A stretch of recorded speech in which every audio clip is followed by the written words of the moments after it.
Boa noite, meu irmão, minha irmã.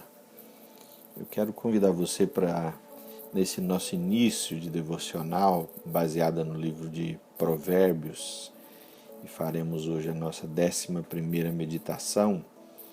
Quero te encorajar mais uma vez a ler ou continuar lendo o livro de Provérbios. Você que ainda não iniciou, faça isso. Faça esse propósito de mergulhar no livro de Provérbios em busca mesmo de extrair palavras de sabedoria para a sua vida, para a sua casa. Nesse início, quero convidar você para orarmos. Pai, nós te louvamos, te damos graças, porque a tua palavra ela é carregada de sabedoria e pode dar sabor para a nossa vida. E tu nos ofereces sabedoria na cruz de Cristo. Tu nos ofereces sabedoria de modo gratuito. E nós louvamos o teu nome e te pedimos que nossos ouvidos e o nosso coração estejam receptivos à tua palavra de sabedoria. Nós agradecemos-te, ó Deus, em nome de Jesus. Amém. Amém. Eu quero ler hoje Provérbios capítulo 6, o verso 1 até o verso 5, que diz o seguinte: Filho meu, se ficaste por fiador do teu companheiro, e se te empenhaste ao estranho, estás enredado com os que dizem os teus lábios, com o que dizem os teus lábios. Estás preso com as tuas palavras, com as palavras da tua boca. Agora, pois, faze isso, filho meu, e livra-te, pois caíste nas mãos do teu companheiro. Vai, prostra-te e importuna o teu companheiro. Não dê sono aos teus olhos, nem repouso às tuas pálpebras. Livra-te como a gazela da mão do caçador e como a ave da mão do passarinheiro. Até aí, irmãos e irmãs. Talvez a palavra que vale a pena comentarmos ou usarmos como título dessa nossa reflexão é a palavra dívidas. Esse texto que lemos e outras passagens de Provérbios que falam sobre a ideia de fiador são muito mal interpretadas. Quase sempre, quando lemos trechos de Provérbios que falam da figura do fiador, nós interpretamos como quem quer se isentar de socorrer alguém que precisa no momento de apuro. E aí nós lavamos as mãos como Pilatos e apenas afirmamos: a Bíblia diz que, ou a Bíblia proíbe que sejamos fiadores, e por aí vai. Mas o que esse texto nos diz, e esse texto está numa realidade muito diferente da que vivemos hoje.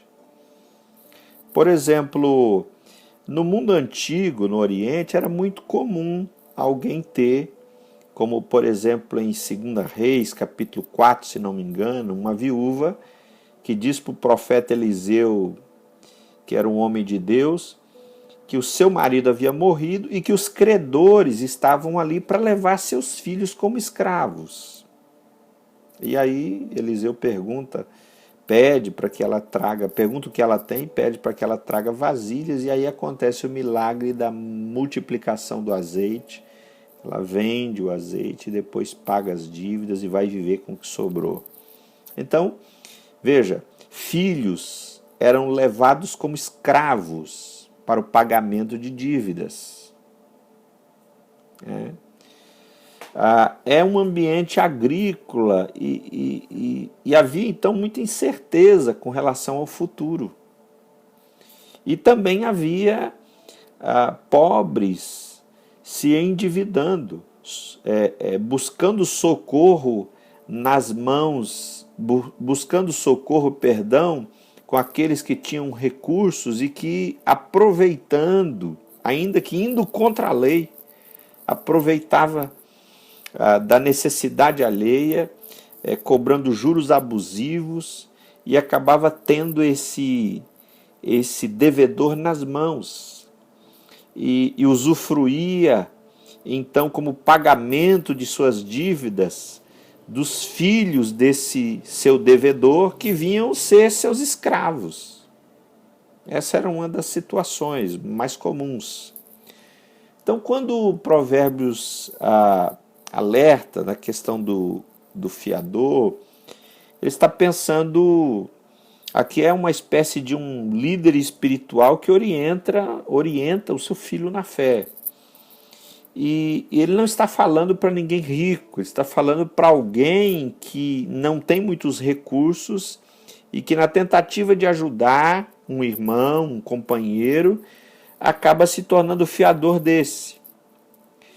E está se tornando fiador de alguém que já vive numa situação embaraçosa, porque está em dívidas ou está pegando algo emprestado. E normalmente isso acontecia, como hoje não é diferente. Quem fez a dívida em não podendo arcar com ela, a responsabilidade é transferida para o fiador.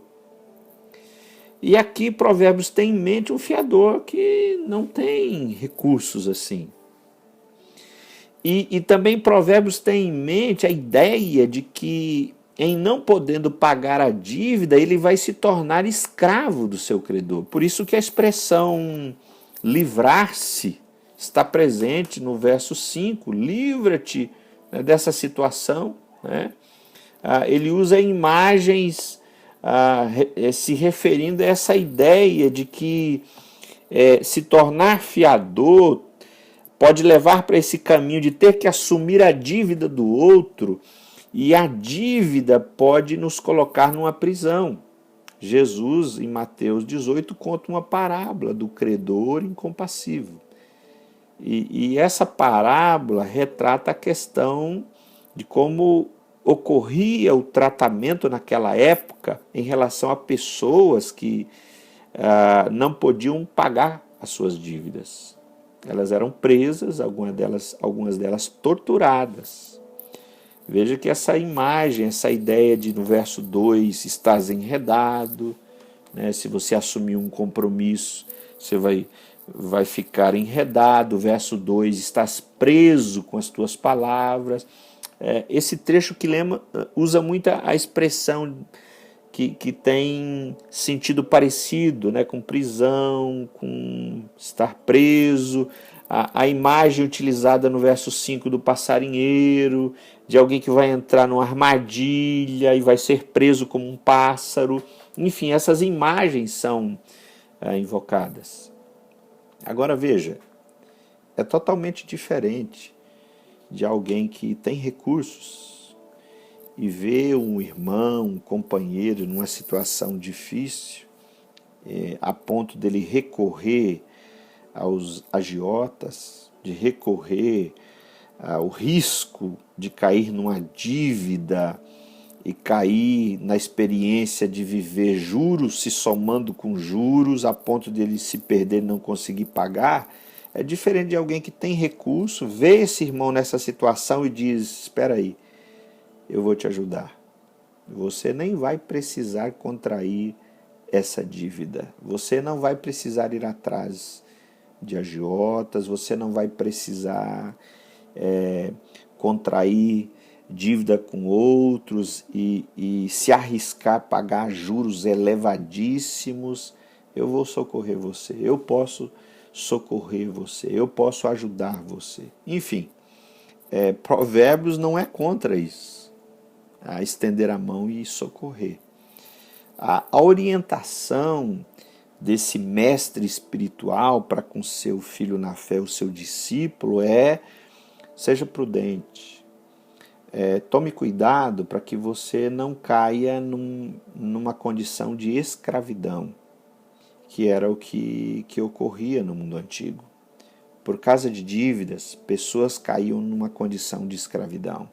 E a dívida podia ser direta ou via fiador.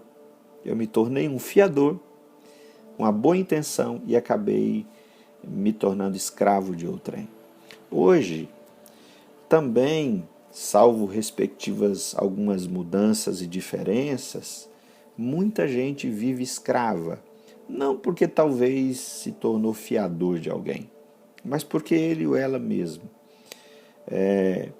Porque vendo algumas coisas e desejando possuir essas coisas, não levou em consideração até onde ele pode ir, ela pode ir, e se vê endividado, e se vê alguém que possui dívidas e que não pode pagar. Provérbios nos alerta que isso pode nos levar a uma condição de escravidão. Não existe nada que vale a pena a gente fazer, e de modo que isso roube a nossa liberdade. Não existe nada que valha tanto, que tem tanto valor como a nossa liberdade. Então tome cuidado para que você não perca a sua liberdade. As dívidas podem ser um caminho para roubar seu sono, roubar seu apetite, roubar sua paz familiar, roubar a sua liberdade de ir e de vir. Que Deus abençoe você, te fortaleça, para que você caminhe livre. Caminhe livre. Essa palavra é uma palavra que visa levar para você sabedoria. E sabedoria é isso, é viver uma vida com sabor. Que Deus abençoe você, te renove e te fortaleça. Um abraço.